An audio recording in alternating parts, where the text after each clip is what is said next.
வணக்கம் guys. Last video பார்த்து நீங்கள் உங்களோட ஸ்கில்ஸ் டெவலப் பண்ணியிருப்பீங்கன்னு நான் எதிர்பார்க்குறேன். I guess it's not boring. So இந்த வீடியோ நம்ம என்ன பண்ண போகிறோம்னு பார்த்தீங்கன்னா,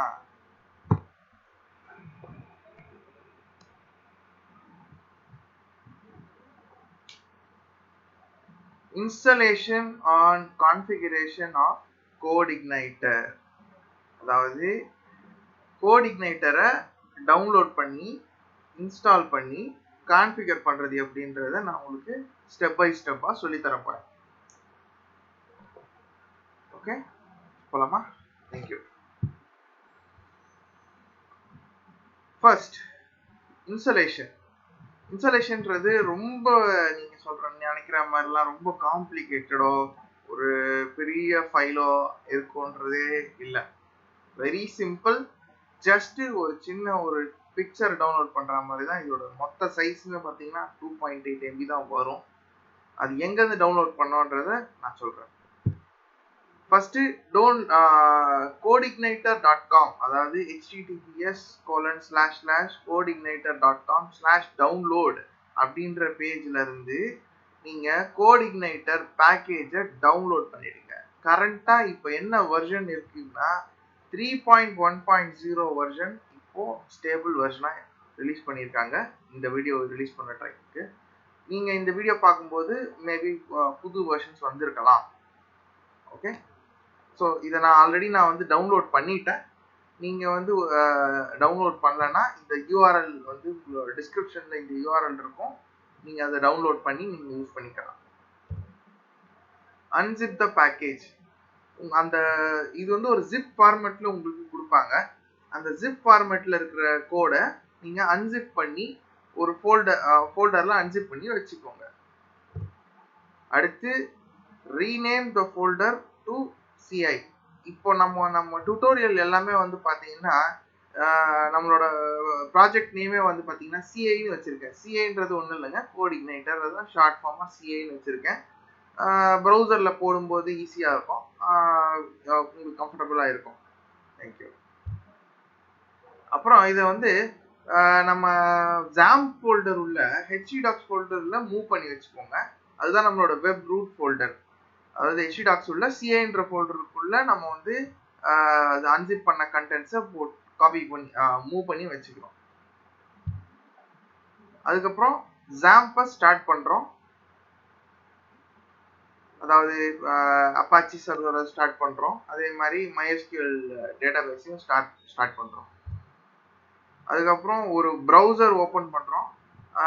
எனி ப்ரௌசராக இருக்கலாம். மேபி நான் கூகுள் க்ரோம் யூஸ் பண்ணுறேன். அது கொஞ்சம் பெஸ்ட்டாக இருக்குது. வெப் டெவலப்மெண்ட்க்கு நிறைய டூல்ஸ் ஆஃபர் பண்ணுது இன்பில்ட்டாக.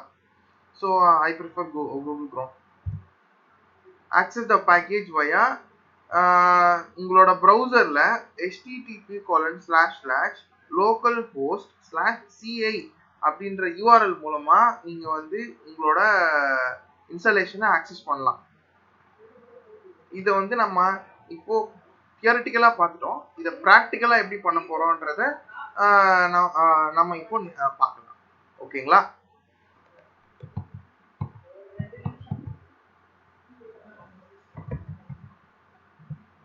முதல்ல நம்ம CodeIgniter சைட் போயிட்டோம்.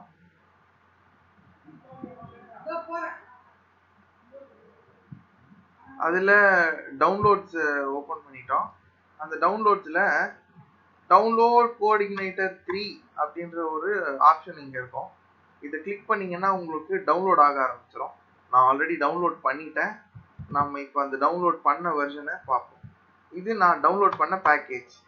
இதை நான் இப்போ எக்ஸ்ட்ராக்ட் பண்ணி தனியாக CI அப்படின்னு சொல்லிட்டு ரீநேம் பண்ணி வச்சுருக்கேன். இதை நம்ம HEDocs ஃபோல்டருக்கு மூவ் பண்ண போகிறோம்.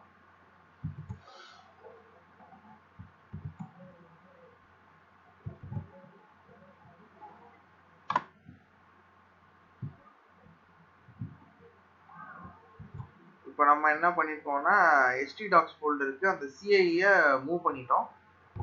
நம்மளோட அடுத்த ஸ்டெப் என்னன்னு பார்த்தீங்கன்னா, இதை ஓப்பன் பண்ணிட்டு இதில் தேவையில்லாத இப்போதைக்கு பேசிக் யூஸ்க்கு தேவையில்லாத ஃபைல்ஸ் எல்லாம் இதில் இருக்குது. ஸோ அதெல்லாம் நம்ம வந்து ரிமூவ் பண்ண போகிறோம். இதில் வந்து யூசர் கைடு வந்து ஆஃப்லைன் யூசர் கைடு கொடுத்துருக்கான். நீங்கள் தேவைப்பட்டால் நீங்கள் அதை யூஸ் பண்ணிக்கலாம். எனக்கு வந்து இது தேவைப்படலை, அதனால நான் டெலீட் பண்ணிக்கிறேன். ஸோ யூசர் கைடையும் அப்புறம் இந்த கிட் இக்னோர் அப்படின்னு சொல்லிட்டு ஒன்று கொடுத்துருக்காங்க. அதை பற்றி நான் என்னன்றதை நான் ஃபியூச்சர் வீடியோஸில் நான் சொல்கிறேன். அப்புறம் composer.json இதெல்லாம் வந்து இப்போதைக்கு நமக்கு தேவையில்லாத விஷயங்கள். இதெல்லாம் வந்து நம்ம டெலீட் பண்ணிடலாம். லைசன்ஸு.text இதெல்லாம் தேவைன்னா நீங்கள் படித்து பார்த்துக்கலாம். பட்டு அதெல்லாம் வந்து ரொம்ப டெவலப்மெண்ட்டுக்கு தேவையில்லாத விஷயங்கள். ஸோ அதெல்லாம் நம்ம டெலீட் பண்ணிடலாம். ஸோ readme.rst இதெல்லாம் வந்து பார்த்தீங்கன்னா மேக் ரிலேட்டட் ஃபைல்ஸு, அதை நம்ம வந்து டெலீட் பண்ணிடலாம். ஸோ நான் இதை வந்து இப்போ இந்த ஃபோல்டர்லேருந்து நான் டெலீட் பண்ண போகிறேன். இப்போ பேக்கேஜ் நம்ம செட் பண்ணிட்டோம். இப்போ ரெடியா இருக்கு. கோட் இக்னைட்டர் ரன் பண்றதுக்கு ரெடியா இருக்கு. நம்ம என்ன பண்ண போறோம், அடுத்ததா நான் வந்து XAMPP ஓபன் பண்ணி வச்சிருக்கேன். XAMPP வந்து நான் ஃபயர் அப் பண்ண போறேன். Apache ஸ்டார்ட் பண்ணிட்டேன். அதே நேரத்தில் MySQL நான் ஸ்டார்ட் பண்ணிட்டேன். MySQL சர்வர்ஸ் பூட் அப் ஆயிட்டு இருக்கு. MySQL சர்வர் பூட் அப் ஆயிடுச்சு. அடுத்து நம்ம பண்ண வேண்டியது பார்த்தீங்கன்னா கூகுள் குரோம் ப்ரௌசர், ஒரு ப்ரௌசர் ஓப்பன் பண்ணி அந்த ஓப்பன் பண்ண ப்ரௌசரில் நம்ம லோக்கல் ஹோஸ்ட் அப்படின்னு சொல்லி டைப் பண்ண போகிறோம். லோக்கல்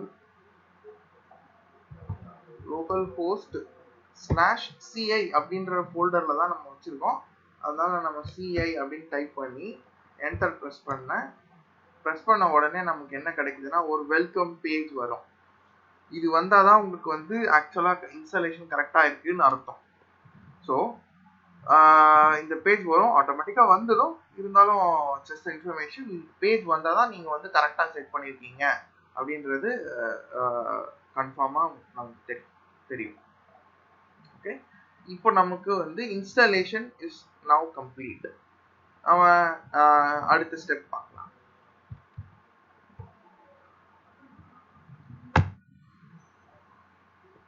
இப்போ நம்ம கான்ஃபிகரேஷன் போகிறதுக்கு முன்னாடி நம்ம ஃபோல்டர் ஸ்ட்ரக்சரை பற்றி கொஞ்சம் தெரிஞ்சுக்கணும். பிகாஸ் எந்த விஷயங்கள் என்ன கிடைக்கும்ன்றத நம்ம ஃபோல்டர் ஸ்ட்ரக்சர் பார்த்தா தான் உங்களுக்கு தெரியும். ஸோ ஃபஸ்ட்டு வந்து ஒரு ரூட் CI ஃபோல்டர் உள்ள உங்களுக்கு வந்து பார்த்தீங்கன்னா ஃபஸ்ட்டு உங்களுக்கு அப்ளிகேஷன் ஃபோல்டர் இருக்கும், சிஸ்டம்னு ஒரு ஃபோல்டர் இருக்கும், அப்புறம் index.php. அதாவது பார்த்தீங்கன்னா உங்களுக்கு CI ஃபோல்டர் உள்ள அப்ளிகேஷன் ஒரு ஃபோல்டர் இருக்கு, சிஸ்டம்னு ஒரு ஃபோல்டர் இருக்கு, அதே மாதிரி index.phpன்னு ஒரு ஃபோல்டர் இருக்கு. நம்ம வந்து பார்த்தீங்கன்னா மேக்ஸிமம் சிஸ்டம் ஃபோல்டர்ல நம்ம கையே வைக்க வேண்டாம், கையே வைக்க தேவையே இல்லை. நமக்கு அது வந்து கோட் இக்னைட்டரோட கோர் ஃபைல்ஸ், அதெல்லாம் நமக்கு இப்போ தேவை கிடையாது. நம்ம அதில் வந்து நம்ம எந்த சேஞ்சஸும் நம்ம பண்ண போகிறதில்ல பேசிக்ஸ்க்கு. அடுத்து பார்த்தீங்கன்னா உங்களோட அப்ளிகேஷன் ஃபோல்டரில் உங்களுக்கு நிறைய விஷயங்கள் இருக்கு. நம்ம மேக்ஸிமம் இந்த அப்ளிகேஷன் ஃபோல்டர்ல உள்ள இருக்க ஃபைல்ஸை தான் வந்து மாடிஃபை பண்ணுவோம், புதுசாக ஃபைல்ஸ் ஆட் பண்ணுவோம், புதுசாக ஒரு எந்த ஒரு விஷயத்த புதுசாக நம்ம இம்ப்ளிமெண்ட் பண்ணுறதுனாலும் இந்த அப்ளிகேஷன் ஃபோல்டர் உள்ள தான் நம்ம பண்ணணும். சிஸ்டம் ஃபோல்டரில் நம்ம வந்து எதுவுமே பண்ணக்கூடாது. அப்படிதான் அந்த டாக்குமெண்டேஷன்ஸில் அவங்க கொடுத்துருக்குறாங்க. ஆர்கிடெக்சர் MVC கோட் இக்னைட்டர் டாக்குமெண்டேஷனில் அப்படி தான். எதுவாக இருந்தாலும் நம்ம வந்து அப்ளிகேஷன் ஃபோல்டர்லேயே பண்ணிக்கிட்டா நம்ம வந்து ஐசோலேட் பண்ணுற மாதிரி இருக்கும். நாளைக்கு அப்டேஷன்ஸ் புதுசாக ஒரு வெர்ஷன், இப்போ 3.1 இருக்கு, 4 வெர்ஷன் நம்பர் 4 போனால் கூட நம்ம அப்டேட் பண்ணுறதுக்கு ரொம்ப ஈஸியாக இருக்கும். அதாவது நம்ம சிஸ்டம் ஃபோல்டரை மட்டும் ரீப்ளேஸ் பண்ணால் மட்டும் போதும், மற்றதை நம்ம வந்து எதுவுமே பண்ண தேவையில்லை. ஸோ பெட்டர் நம்ம வந்து அப்ளிகேஷன் ஃபோல்டரில் மட்டும் நம்ம சேஞ்ச் பண்ணிவிட்டு மற்ற சிஸ்டம் ஃபோல்டரில் நம்ம வந்து எந்த ஒரு சேஞ்சஸையும் பண்ணாமல் இருக்கிறது it's good for future implementations. So அடுத்து நம்ம அப்ளிகேஷன் ஃபோல்டர் உள்ள என்னென்னலாம் இருக்க போகுதுன்றதை நம்ம பார்க்க போகிறோம். முதல்ல அப்ளிகேஷன் ஃபோல்டர்ஸில் நிறைய ஃபோல்டர்ஸ் இருக்கு. ஃபர்ஸ்ட் வந்து பார்த்தீங்கன்னா கேட்ச் ஃபோல்டர். இது வந்து என்னென்னா பார்த்தீங்கன்னா உங்களுக்கு உங்களோட அப்ளிகேஷன் கேட்சி, அதாவது ஃபைல் கேட்சிஸ் எல்லாமே வந்து இதில் தான் உங்களுக்கு ஸ்டோர் ஆகும். இதை பற்றி நம்ம எக்ஸ்டென்சிவாக நம்ம அட்வான்ஸ்ட் கான்செப்ட்ஸில் பார்க்கலாம். அடுத்ததாக வந்து பார்த்தீங்கன்னா உங்களோட கான்ஃபிகரேஷன். இந்த அப்ளிகேஷனோட கான்ஃபிகரேஷன்ஸ் டீட்டெயில்ஸ் எல்லாமே வந்து பார்த்தீங்கன்னா இந்த கான்ஃபிக் ஃபோல்டர் உள்ள தான் இருக்கும். மேக்ஸிமம் இந்த கான்ஃபிக் ஃபோல்டரை வச்சு தான் உங்களோட அப்ளிகேஷன் நீங்கள் கான்ஃபிக் ஃபோல்டரில் என்னென்னலாம் கான்ஃபிகரேஷன்ஸ் பண்ணுறீங்களோ தனித்தனி ஃபைல்ஸ் இருக்குது. அந்தந்த தனித்தனி ஃபைல்ஸில் நீங்கள் டேட்டாபேஸ்க்கு தனி ஃபைல்ஸ் இருக்குது, அப்ளிகேஷனோட ஜெனரிக் கான்ஃபிகரேஷன் தனித்தனி ஃபைல்ஸ் இருக்குது. ஸோ அந்த ஃபைல்ஸ் எல்லாம் நீங்கள் என்னென்னலாம் சேஞ்சஸ் பண்ணுறீங்களோ அதுக்கேற்ற மாதிரி தான் உங்கள் அப்ளிகேஷன்ஸ் ரன் ஆகும். ஸோ அடுத்து கண்ட்ரோலர்ஸ், அதாவது MVC ஆர்கிடெக்சரோட ஃபர்ஸ்ட் ஸ்டெப்பே வந்து பார்த்தீங்கன்னா கண்ட்ரோலர்ஸ் தான் இருக்கும். ஸோ எந்த கண்ட்ரோலர் நீங்கள் எழுதுனாலும் நீங்கள் வந்து கண்ட்ரோலர் ஃபோல்டர் உள்ளதான் இருக்கும் அது. அடுத்து கோர்ன்றது இது வந்து உங்களுக்கு அட்வான்ஸ்டு கான்செப்ட். இந்த பேசிக்கு இப்போதைக்கு நம்ம கோர் நம்ம எதுவும் பண்ண போதில்லை. ஸோ அதனால நம்ம இதை பற்றி நம்ம ஒரி பண்ணிக்க வேண்டாம். ஹெல்பர்ஸை பற்றி நான் இன்னும் எக்ஸ்டென்சிவாக நான் பேசுகிறேன். அதுக்கு வந்து நீங்கள் இன்னும் கொஞ்சம் பேசிக்ஸ் நீங்கள் உங்களுக்கு தெரியணும். ஸோ ஹெல்பர் ஃபங்க்ஷன்ஸ்னால் என்ன, ஹெல்பர்ஸ் நீங்களா சொந்தமாக ஒரு ஹெல்பர்ஸ் எழுதலாம் அப்படின்றதுக்கு ஒரு தனி வீடியோ நான் பண்ண போகிறேன். ஸோ இப்போதைக்கு ஜஸ்ட் ஃபோல்டர் ஸ்ட்ரக்சர்ஸ் மட்டும் நம்ம பார்க்கலாம். இங்கே நீங்களா உங்கள் சொந்தமாக ஒரு ஹெல்பர்ஸ் எழுதும்போது உங்களுக்கு இந்த நீங்கள் இதில் எழுதணும், இந்த ஃபோல்டரை தான் நீங்கள் வந்து ஹெல்பர்ஸ் எழுதணும். ஹூக்ஸ் இதை பற்றி நம்ம இன்னும் எக்ஸ்டென்சிவாக படிக்கலாம். Language, translation files, template engines வந்து நீங்கள் இன்பில்ட்டாக இருக்குன்னு நான் ஆல்ரெடி லாஸ்ட் வீடியோவில் சொல்லியிருந்தேன். அது அதில் நீங்கள் வந்து டிரான்ஸ்லேஷன் பண்ணும்போது ஃபார் எக்ஸாம்பிள் இங்கிலீஷ் டிரான்ஸ்லேஷனுக்கு ஒரு ஃபைல் வச்சுக்கலாம். எனி அதர் லாங்குவேஜஸ் நீங்கள் எடுத்தாலும் தனித்தனியாக நீங்கள் வந்து டிரான்ஸ்லேட் பண்ணி இந்த லாங்குவேஜ் ஃபோல்டர்ஸில் நீங்கள் ஸ்டோர் பண்ணிக்கலாம். லைப்ரரிஸ், சப்போஸ் நீங்கள் வந்து கஸ்டம் லைப்ரரிஸ் ஏதாவது எழுத போகிறீங்க, உங்களோட ஓன் லைப்ரரிஸ் நீங்கள் ஏதாவது இம்ப்ளிமெண்ட் பண்ண போகிறீங்க அப்படின்னா லைப்ரரிஸை பற்றியும் நம்ம வந்து லைப்ரரிஸ் அண்ட் ஹெல்பர்ஸ்ன்னு சொல்லிட்டு ஒரு தனியாக ஒரு வீடியோவே நான் பண்ணுறேன். இது வந்து ஜஸ்ட் ஒரு நார்மல் குட் நோ இன்ஃபர்மேஷனாக வச்சுக்கோங்க. இல்லை உங்களோட கஸ்டம் லைப்ரரிஸ் எல்லாத்தையுமே வந்து நீங்கள் இந்த அப்ளிகேஷன் ஃபோல்டர்ஸ் உள்ள லைப்ரரிஸ் ஃபோல்டர்ஸில் நீங்கள் எழுதி வச்சுக்கலாம். லாக்ஸ்னா என்னன்னு உங்களுக்கே தெரியும். அதாவது நீ எரர் இன்ஃபர்மேஷன்ஸ் என்ன, எரர் ரிலேட்டட் இன்ஃபர்மேஷன்ஸ், ஏதாவது இன்ஃபர்மேஷன் லாக் பண்ணணும்னு நினச்சிங்கன்னா நீங்கள் லாக் எனேபிள் பண்ணி வச்சுருந்தீங்கன்னா உங்களோட லாக்ஸ் எல்லாமே இந்த லாக் ஃபோல்டர்ஸில் ஸ்டோர் ஆகும். அண்ட் மாடல்ஸ், ஆல்ரெடி நான் வந்து இந்த மாடல்ஸ் பற்றி நான் பேசியிருக்கேன். அதாவது உங்களோட database actions, database related activities எல்லாம் வந்து மாடல்ஸ் மூலமாக தான் நடக்கும் அப்படின்றது. அந்த மாடல் ஃபைல்ஸை நீங்கள் வந்து இந்த ஃபோல்டரில் தான் நீங்கள் ஸ்டோர் பண்ணணும். ஸோ அப்போ தான் வந்து கோஆர்டினேட்டருக்கு இங்கே தான் மாடல் இருக்குது அப்படின்றது அதுக்கு தெரியும். ஸோ நீங்கள் மாடல் ஃபோல்டர்ஸில் மாடல் ஸ்டோர் பண்ணி வச்சுக்கணும். And any third party plugins implement பண்ணும்போது any kind of third party about ஒரு பிடிஎஃப் மேக்கராக இருக்கலாம், இல்லை ஒரு பிடிஎஃப் பிளகினாக இருக்கலாம். அந்த மாதிரி தேர்ட் பார்ட்டி பிளகின்ஸ் நீங்கள் யூஸ் பண்ணுறதா இருந்தால் தேர்ட் பார்ட்டியில் வந்து நீங்கள் வந்து ஸ்டோர் பண்ணி வச்சுக்கலாம். So that coordinator will know that any kind of plugins or third party codes wills to go here and it can go and fetch the plugins whenever it is needed. Views, உங்களோட view files எல்லாமே வந்து பார்த்தீங்கன்னா இந்த application தான், இந்த folder தான் நீங்கள் store பண்ணணும். So any kind of view files நீங்கள் ஸ்டோர் பண்ணும்போது you will be using it in this particular folder to store all your views. Any kind of HTML files இருக்கலாம், PHP files இருக்கலாம், whatever view files வந்து நீங்கள் அப்ளிகேஷனில் தான் store பண்ணணும். ஐ மீன் வியூஸில் application ஃபோல்டரில் views ஃபோல்டரில் store பண்ணணும். அண்ட் இது .htaccess, இதை பற்றி ஆல்ரெடி உங்களுக்கு தெரியும். htaccessன்றது ஆல்ரெடி நீங்கள் வெப் டெவலப்மெண்ட்டில் இருக்கீங்க. htaccess is just a kind of tool which prevents direct access. இந்த அப்ளிகேஷனை பொறுத்த வரைக்கும் direct access ப்ரிவென்ட் பண்ணும். அண்ட் there is index.html, அது வந்து ஒரு மெசேஜாக கொடுக்கறதுக்கு direct access பண்ணும். யாராவது வாண்டடாக இந்த அப்ளிகேஷன் ஃபோல்டரில் போய் ஃபைல்ஸை வியூ பண்ணலாம்னு நினச்சாங்கன்னா அவங்களுக்கு வந்து இந்த index.html ஃபோல்டர் டிஸ்பிளே ஆகும். நெக்ஸ்ட் வந்து என்னன்னு பார்த்தீங்கன்னா உங்களோட கான்ஃபிகரேஷன். ஸோ இப்போது கான்ஃபிகரேஷன் வந்து பார்த்தீங்கன்னா இப்போது ஃபர்ஸ்ட் நம்ம என்ன பண்ணணும்னு பார்த்தோன்னா பேஸ் யூஆர்எல் செட் பண்ணணும், என்கிரிப்ஷன் கீ செட் பண்ணணும், access the application via localhost/ci. So configuration வந்து பேசிக் 3 ஸ்டெப் தான், 3 ஸ்டெப் தான். இந்த கான்ஃபிகரேஷன் வந்து பெரிய விஷயமே இல்லை. நம்ம இப்போ அதை வந்து லைவா நம்ம பார்க்க போறோம். ஸோ ஃபர்ஸ்ட் நம்ம வந்து அப்ளிகேஷன் போக போறோம். அப்ளிகேஷன் ஃபோல்டர் ஆக்சஸ் பண்றதுக்கு முன்னாடி நம்ம வந்து சப்ளைம் டெக்ஸ்ட் நான் ஓபன் பண்ணிக்கிறேன். சப்ளைம் டெக்ஸ்ட்ல சிஐ ஃபோல்டரை ஓபன் பண்ணியிருக்கேன். சிஐ ஃபோல்டர் ஆல்ரெடி நான் லோட் பண்ணியிருக்கேன். ஸோ இதுல நான் வந்து அப்ளிகேஷன் ஃபோல்டரை ஓபன் பண்ணிட்டு இதுல கான்ஃபிக் அப்படின்றதுல நம்ம வந்து நிறைய விஷயங்கள் இருக்கு.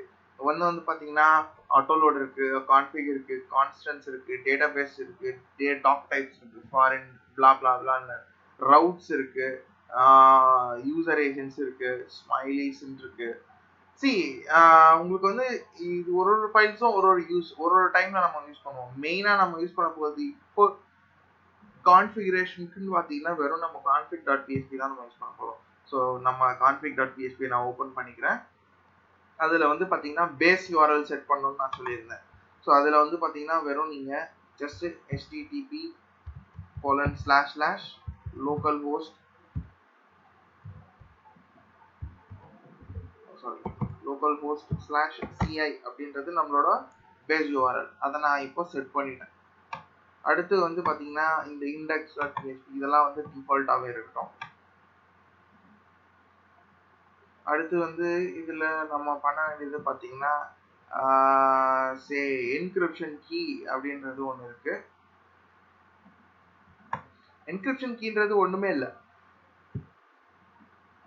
நம்மளோட செஷன்ஸும் குக்கீஸை நம்ம வந்து என்கிரிப்ட் பண்ணுறதுக்கு ஒரு கீ வேணும். அதாவது என்கிரிப்ஷன் டீக்ரிப்ஷன் பற்றி உங்களுக்கு தெரியும். என்கிரிப்ஷனுக்கு ஒரு கீ வேணும். அந்த கீ மேட்ச் ஆனால் தான் உங்களுக்கு வந்து டீக்ரிப்ட் ஆகும், இல்லைனா டீக்ரிப்ட் ஆகாது. ஸோ என்கிரிப்ஷனுக்கு ஒரு டிஃபால்ட் கீ ஒன்று செட் பண்ணணும். அதுக்கு நான் வந்து ஒரு ரேண்டமாக கீ செட் பண்ணுறேன்.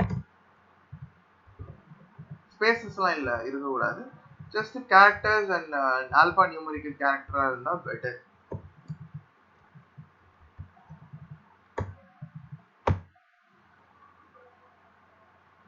இப்போ இந்த ஃபைலை நான் சேவ் பண்ணி க்ளோஸ் பண்ணுறேன். அடுத்து நம்ம பார்க்க போகிறது என்னன்னு பார்த்தோன்னா ஜஸ்ட்டு அந்த லோக்கல் ஹோஸ்ட்.ca ஃபோல்டர் மூலமாக அதை நம்ம ஆக்சஸ் பண்ண போகிறோம். Very simple, very effective. இவ்வளோதான் உங்களோட இன்ஸ்டாலேஷன் அண்ட் கான்ஃபிகரேஷன் ஆஃப் கோடிக்னைட்டர். நம்ம அடுத்ததான் நம்ம என்ன பண்ண போகிறோம்னு பார்த்தீங்கன்னா